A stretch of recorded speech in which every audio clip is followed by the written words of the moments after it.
One house, one teenage girl, one trusted domestic helper, two brutal murders. And even after years of investigations, court trials, and countless theories, India still doesn't know exactly who committed these crimes. The Aarushi Hemraj murder case is widely regarded as one of the most baffling and controversial murder mysteries in modern history. Chances are you've heard about it before. Even after years of investigations, countless theories, and lengthy court proceedings, one haunting question still remains. Who killed Aarushi and Hemraj, and why? Over the years, multiple police teams and two separate CBI investigations tried to solve this mystery. The case spent years in the courts, yet the truth remains uncertain. In fact, the deeper investigators dug, the more complicated the story became. Every new discovery seemed to raise even more questions than answers. Although many mysteries remain unsolved, the investigation uncovered several shocking clues and competing theories that may reveal pieces of the truth. So, what really happened in the Aarushi Hemraj murder case? In this video, we'll walk you through every important detail, from the events leading up to the murders to the various theories that emerged during different investigations. Stay with us until the very end, because every clue matters. Before we begin, if you're new to the channel, don't forget to subscribe and turn on notifications so you never miss our latest true crime stories. This tragic case unfolded in House L32, Jalvayu Vihar Apartments, located in Sector 25, Noida. The house belonged to Dr. Rajesh Talwar and Dr. Nupur Talwar. Dr. Rajesh Talwar was a dentist who not only ran his own private clinic but also worked at a hospital. Their only child, Aarushi Talwar, was just 14 years old when she was murdered. The family also employed a live-in domestic helper named Hemraj, who was originally from Nepal. Like any other morning, May 15th, 2008, began as a normal day. Aarushi woke up around 6 a.m. and started getting ready for school. Hemraj prepared breakfast for her while Nupur helped her get dressed. Aarushi was especially excited to reach school that day because summer vacation was about to begin after May 16th. Although her birthday was actually on May 24th, she had decided to celebrate it early on May 16th, so all of her friends could attend before leaving for vacation. After Aarushi left for school, both Rajesh and Nupur headed to work. Like any ordinary weekday, the family reunited later that evening. At around 10 p.m., the three of them had dinner together before heading to their respective rooms. A short while later, Rajesh and Nupur walked into Aarushi's room to discuss the birthday celebration planned for the next day. Wanting to surprise their daughter, they gave her a digital camera ahead of her birthday. Originally, Rajesh had planned to present the gift on May 24th, her actual birthday. But Nupur convinced him to surprise Aarushi that very night instead. Aarushi was thrilled. She immediately began taking photographs, one after another. She clicked pictures of herself, her parents, and several moments around the room. According to investigators, the last photograph on that camera was taken at 10:10 p.m. After enjoying her new gift, Aarushi placed the camera aside and got ready for bed. Around 11 p.m., Rajesh asked Nupur to switch on the internet router located inside Aarushi's bedroom. When Nupur entered the room, Aarushi was quietly reading a novel. Without disturbing her, Nupur turned on the router and quietly walked out. Investigators later found that Rajesh last accessed the internet at 12:08 a.m. before going to sleep. Rajesh and Nupur's bedroom was located right next to Aarushi's room. Hemraj's room, however, was situated near the front section of the house. Interestingly, Hemraj's room had two entrances. One opened into the house, while the other led directly outside. This meant someone could potentially enter or leave the property without using the family's main entrance. As the night of May 15th turned into May 16th, everyone inside the house went to sleep. But under the cover of darkness, something happened inside that home. Something so shocking that it would leave an entire nation searching for answers for years to come. The date had now changed to May 16th, 2008. Like every other morning, at around 6 a.m., the family's housemaid, Party Mandel, arrived at the Talwar residence for work. She rang the doorbell. Normally, Hemraj would answer the door almost immediately. In fact, Party had been working there for only 6 days, and every single morning, Hemraj had been the one to let her in. But this morning, no one answered. She rang the bell again. Still, there was only silence. When she pressed the bell for the third time, Nupur Talwar opened the inner door and asked, "Where's Hemraj?" Party replied, "I don't know." Nupur assumed that Hemraj had probably gone out to buy milk and had locked the main gate from the outside before leaving. She told Party to wait until he returned. But Party explained that she had other houses to clean and couldn't afford to be late. So she asked Nooper to throw down the house key from the balcony. Nooper went inside, retrieved the key, and tossed it down. She also mentioned that the door might not actually be locked. Perhaps only the latch was engaged. Party checked again. Sure enough, the door wasn't locked at all. It had only been latched from the outside. After handing over the key, Nooper tried calling Hemraj's cell phone. The phone rang briefly. Then the call disconnected. When she tried again just moments later, the phone was already switched off. From that point on, it would never connect again. By then, Dr. Rajesh Talwar had also woken up. As he stepped into the living room, something immediately caught his attention. A bottle of Scotch whiskey was sitting on the dining table. It was completely empty. More disturbingly, there appeared to be bloodstains on the bottle. Startled, Rajesh turned to Nooper and asked, "Who left this bottle here?" Nooper looked equally confused. Then she said something that would change everything. "Go check on Aarushi." According to the family's routine, Nooper usually locked Arushi's room from the outside every night before going to bed. But this morning, the bedroom door was slightly open. Rajesh slowly pushed it open and stepped inside. What he saw next would haunt everyone involved forever. The room was covered in blood. Aarushi lay motionless on her bed. Her body was soaked in blood, and her throat had been brutally slit. She was dead. Rajesh screamed in horror. Hearing his cries, Nooper rushed into the room. The moment she saw her daughter, she froze. She stood there in complete shock, unable to process what she was looking at. Meanwhile, Party had already entered the house. Hearing the desperate cries coming from inside, she hurried toward Arushi's bedroom. As soon as she entered, Nooper broke down and embraced her.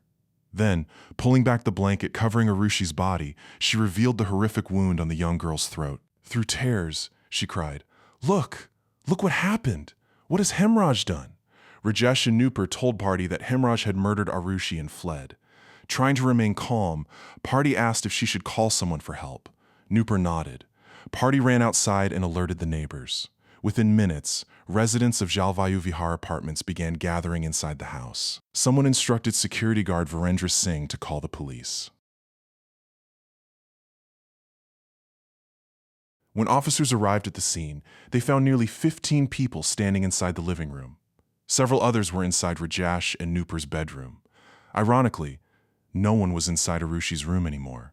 Rajesh immediately told investigators, "Hemraj killed my daughter. He's escaped. Please find him as quickly as possible." Since Hemraj was missing, the police initially accepted this theory. Their first assumption was that Hemraj had been drinking heavily that night. According to this early theory, he had entered Arushi's bedroom while intoxicated, attempted to sexually assault her, and when she resisted, he murdered her before fleeing the scene.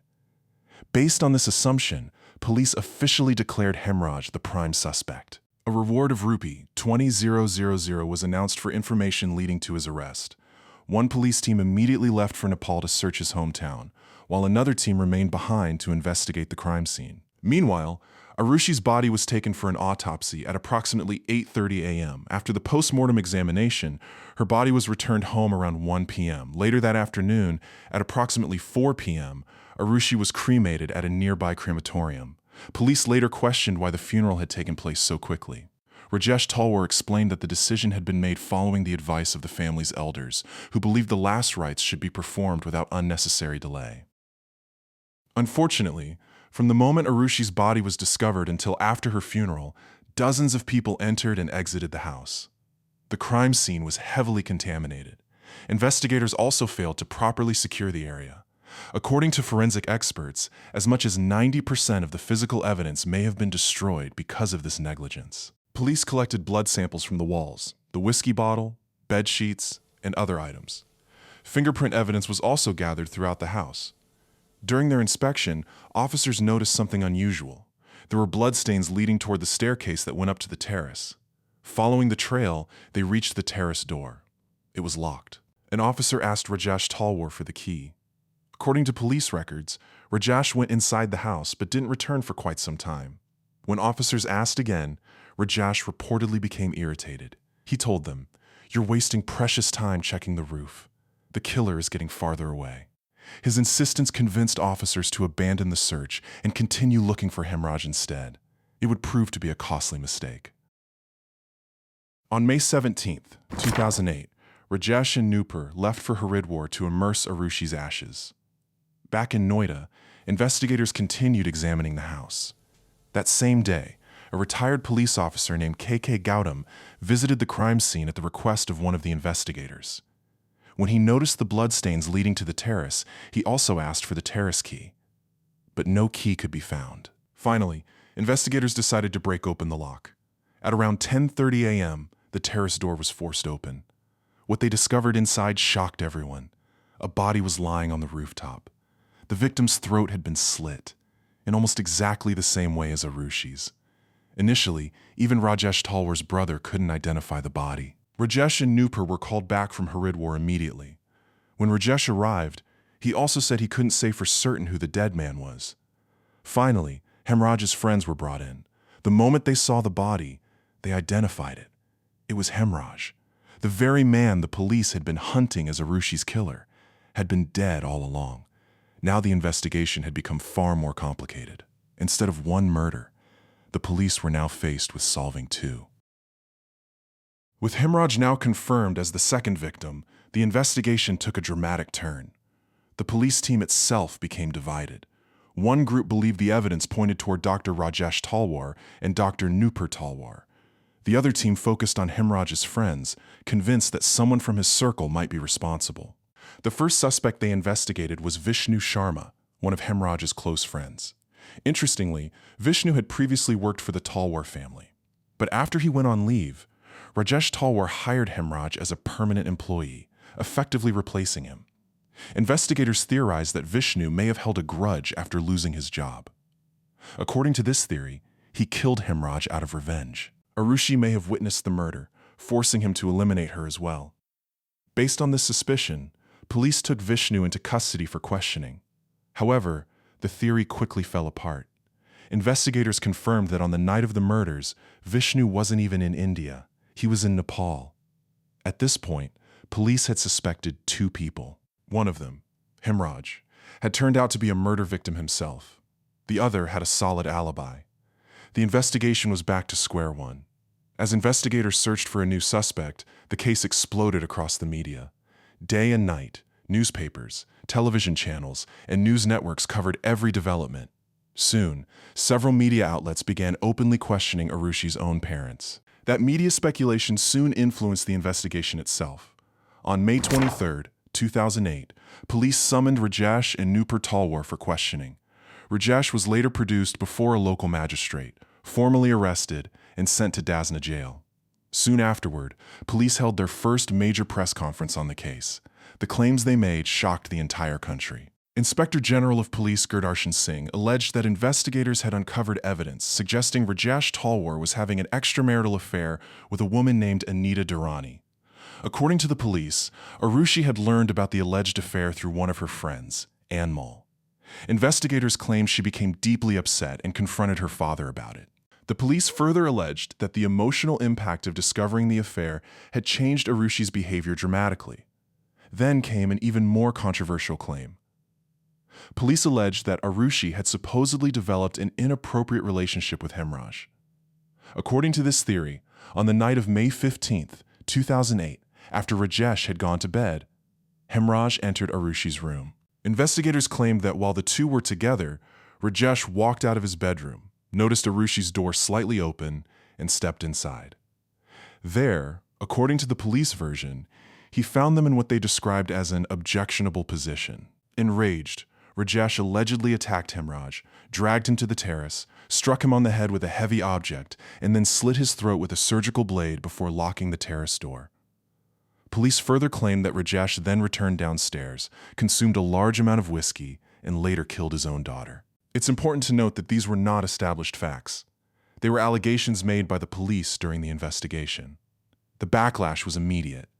The public accused investigators of tarnishing the reputation of a 14-year-old murder victim without evidence. Facing widespread criticism, the police soon revised their theory. This time, they claimed that Aarushi had discovered her father's alleged affair and was blackmailing him. According to this new version, Rajesh killed Aarushi in a fit of rage. Hemraj allegedly witnessed the crime, so he too was murdered to eliminate the only witness.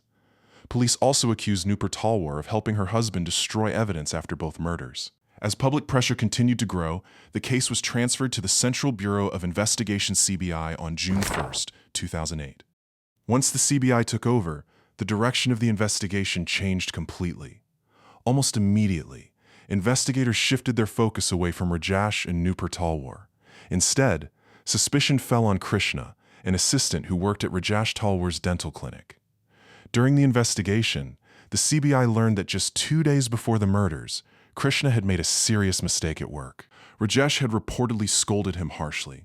According to witness testimony, Krishna later told Hemraj, "I'll teach Rajesh Talwar a lesson very soon." He had overheard that conversation. Based on that statement, the CBI detained Krishna for questioning on June 7, 2008. When investigators searched Krishna's room, they reportedly discovered a pillowcase with bloodstains. They also recovered a pair of trousers that allegedly contained traces of blood. At first glance, it appeared investigators might finally have found a breakthrough. Krishna underwent a polygraph examination, followed by a psychological assessment at AIIMS Delhi on June 9th. A few days later, on June 12th, he also underwent a narco-analysis test. Based largely on the results of those examinations, the CBI arrested Krishna on June 13th, 2008. During his narco-analysis session, Krishna mentioned another man, Rajkumar. Rajkumar worked as a domestic helper at the home of one of Rajesh Talwar's acquaintances. After Krishna named him, investigators took Rajkumar into custody on June 23rd. He too underwent a polygraph test, psychological assessment, brain mapping, and narco-analysis. Following those examinations, the CBI arrested Rajkumar on June 27, 2008. He became the second person arrested in connection with the Aarushi Hemraj murders. Just a few days later, on June 30, 2008, the CBI made a third arrest. The suspect was Vijay Mandal, also known as Shambhu, who worked as a domestic helper for the Talwar's neighbor, Puneet Tandon. For the first time since the investigation began, the CBI believed it had multiple suspects in custody. But the mystery was far from over. By this point, the police had arrested 3 suspects. Coincidentally, all 3 men were of Nepalese origin and were working in Noida at the time. After weeks of intense interrogation, the CBI held a major press conference on July 11, 2008, led by CBI Director Arun Kumar. The agency made several surprising announcements. First, the CBI stated that it had not found a single piece of conclusive evidence proving that Rajesh Talwar or Nupur Talwar had murdered either Aarushi or Hemraj. Rajesh Talwar had undergone a lie detector test on June 20th, while Nupur Talwar took hers on June 25th. Although the tests did not completely clear them, the CBI said there was still no solid evidence linking the couple directly to the murders. Instead, investigators announced that Krishna, Rajkumar, and Vijay Mandal remained the primary suspects. The CBI also claimed that 2 of the 3 suspects had confessed during questioning. However, the story that emerged wasn't straightforward. Each suspect gave a different version of events. According to one version, based primarily on Rajkumar's narco-analysis and polygraph examinations, the night of May 15, 2008 began with a drinking session. Hemraj had allegedly invited Rajkumar, Krishna, and Vijay Mandal to his room for a small gathering. As the 4 men drank together, Krishna once again spoke about how Rajesh Talwar had humiliated him at work. He allegedly said, "I'm going to teach Rajesh Talwar a lesson." According to this version, Aarushi overheard the conversation. She warned them, "I'm going to tell my father everything." Enraged, Krishna allegedly grabbed a kukrai, rushed into Arushi's room, and killed her. As he tried to escape, Hemraj attempted to stop him. Krishna and Rajkumar then dragged Hemraj up to the terrace, murdered him there, locked the terrace door behind them, and fled. But Krishna's own statement told a different story. According to another version presented during his interrogation, Krishna and Rajkumar entered Arushi's room together after drinking. Police alleged that Rajkumar attempted to sexually assault Aarushi. When she fought back, Krishna allegedly pulled out a kukrai and slit her throat. Hemraj witnessed the crime. To eliminate the only eyewitness, Krishna and Rajkumar dragged him to the terrace and murdered him there. Then came yet another version. During a later narco-analysis session, Krishna changed his account again. This time, he claimed that Rajkumar and Vijay Mandal had entered Arushi's room while he remained outside. According to this version, the two men attempted to assault Aarushi. When she resisted, Vijay Mandal allegedly struck her on the head with a heavy object. Rajkumar then allegedly killed her with a kukrai. Afterward, all three men supposedly took Hemraj to the terrace, murdered him, and escaped together. Even that wasn't the final version. In yet another statement, Krishna claimed that Rajkumar entered Aarushi's room first, followed by Krishna and Vijay Mandal. He alleged that Rajkumar tried to assault Aarushi. When she resisted, Krishna himself allegedly slit her throat. Hemraj witnessed everything and threatened to tell Rajesh Talwar. The three men then dragged Hemraj to the terrace and killed him to silence the witness. Despite these conflicting accounts, Rajesh Talwar was granted bail on July 12, 2008, after spending nearly 50 days in jail. Meanwhile, the CBI continued building its case against Krishna, Rajkumar, and Vijay Mandal. But as the investigation progressed, the evidence began falling apart. Krishna's landlord testified that Krishna had been home throughout the night of May 15th and that he had seen him there several times. Vijay Mandal's employer, Puneet Tandon, also stated that Vijay had remained at home that entire night. Likewise, Rajkumar's employer, Anita Durrani, testified that Rajkumar was inside her residence until around 12:30 a.m. The evidence didn't stop there. Jalvayu Vihar Apartments had multiple security guards on duty that night. Not a single guard reported seeing Krishna, Rajkumar, or Vijay Mandal enter the apartment complex.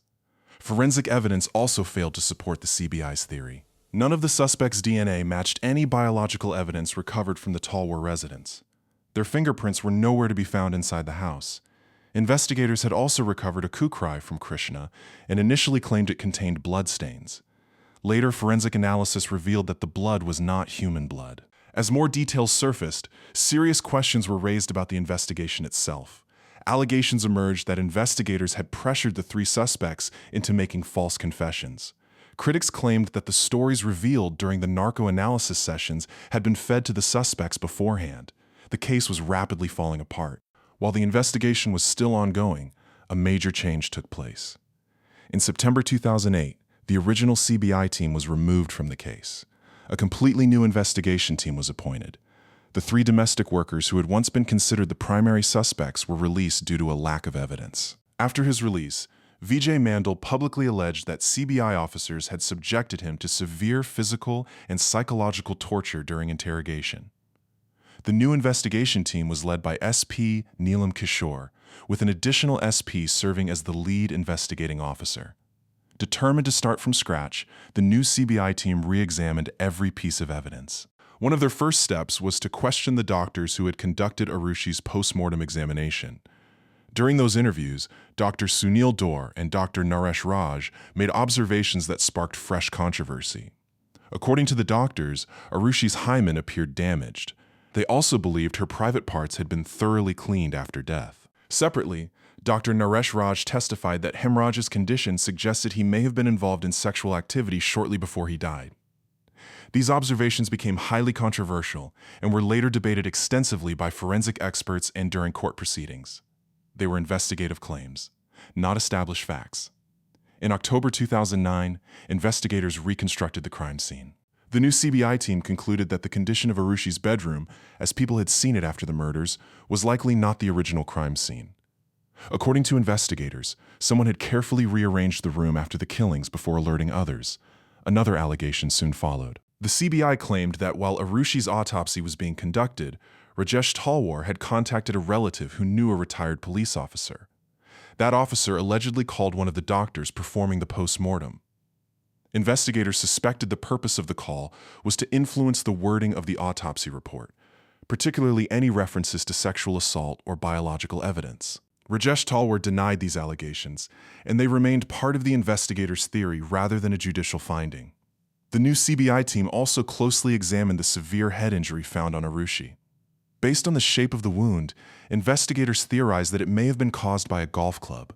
When police searched the Talwar residence, they recovered a full set of golf clubs. The CBI claimed that golf club No. 5 could have been the murder weapon used to strike both Aarushi and Hemraj before their throats were slit. However, there was one major problem. The golf club contained no blood, no DNA, and no biological evidence linking it to either victim. Even so, investigators sent the clubs to forensic experts for further examination, hoping science might uncover what the naked eye could not. Forensic experts later examined the golf clubs recovered from the Talwar residence. According to their report, one of the golf clubs appeared to have been cleaned unusually well, as though someone had deliberately wiped away every possible trace of evidence. Investigators believed that if this club had been used in the murders, any forensic evidence may have been removed during the cleaning process. The CBI continued its investigation. Between May 18th and 19, 2010, Rajesh Talwar was once again called in for questioning.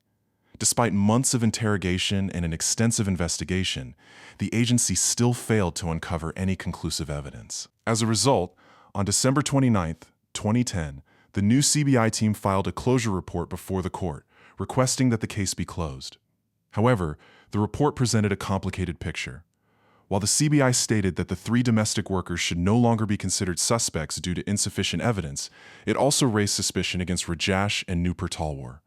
According to the closure report, there was no evidence that Hemraj had been killed inside Aarushi's bedroom. Hemraj's blood was never found inside Aarushi's room. No traces of Hemraj's blood were found on Rajesh or Nupur Talwar's clothing. The actual murder weapons were never recovered. At the same time, investigators argued that the wounds on both victims appeared so clean and precise that they were likely inflicted with a surgical blade. Since both Rajesh and Nupur were doctors, the CBI suggested they had the medical knowledge to cause such injuries. Another mystery remained unsolved. The whiskey bottle found on the dining table contained fingerprints and bloodstains. Yet none of them matched Rajesh, Nupur, or the 3 former suspects. Even more importantly, investigators were never able to establish a clear motive for the murders. Because of these unresolved questions, the CBI asked the court to accept its closure report. But instead of ending the case, the closure report reopened it. Rajesh Talwar strongly objected to the remarks made against him in the report and challenged them in court. Ironically, that decision had the opposite effect. He had gone to court hoping to clear his name.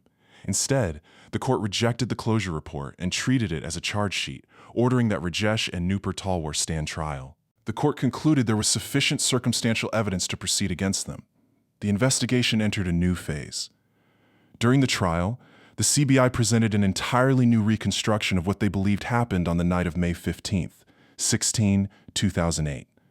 The following account reflects the prosecution's theory presented in court, not a judicially established fact.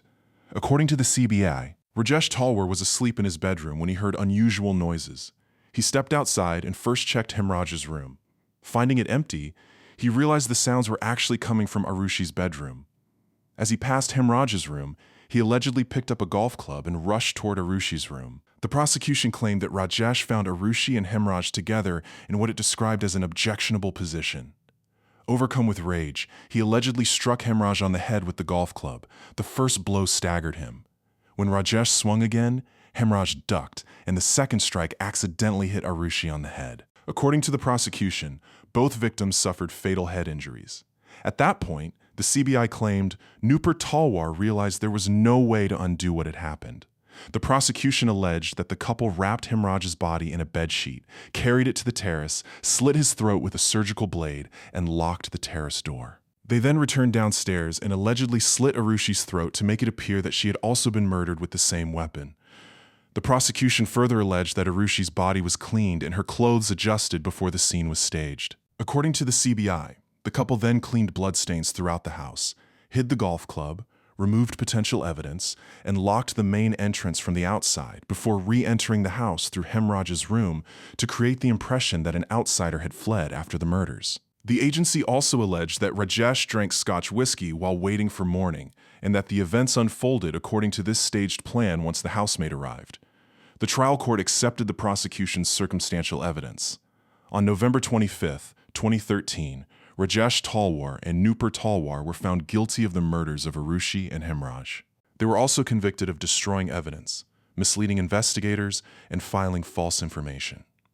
A day later, on November 26, 2013, the court sentenced both of them to life imprisonment. After spending several months in prison, the couple appealed the verdict before the Allahabad High Court in January 2014. Then came another dramatic turn. On October 12, 2017, the Allahabad High Court overturned the trial court's judgment. The High Court acquitted Rajesh and Nupur Talwar of all charges and ordered their immediate release. The court sharply criticized the CBI's investigation, stating that investigators had failed to prove the case beyond a reasonable doubt and had relied heavily on theories rather than conclusive evidence. Following the judgment, both Rajesh and Nupur walked free. However, the legal battle did not end there. On March 8, 2018, the CBI challenged the High Court's decision before the Supreme Court of India. Later that year, on August 10, 2018, the Supreme Court agreed to hear the matter. Even today, the Aarushi Hemraj murder case remains one of India's most debated criminal investigations. Were Rajesh and Nupur Talwar innocent parents, victims of a flawed investigation, or were they responsible for the murders? Only time and the justice system can answer those questions. The case began with two simple yet haunting mysteries. Who killed Aarushi and Hemraj, and why? Years later, those questions remain unanswered. Since legal proceedings have continued over the years, it's important not to draw conclusions beyond what has been established by the courts. Whatever the truth may be, one thing remains certain. Aarushi Talwar and Hemraj deserve justice. If you found this case as fascinating and heartbreaking as we did, let us know your thoughts in the comments. If you enjoyed this documentary, don't forget to share, and subscribe for more in-depth true crime stories. We'll see you in the next investigation.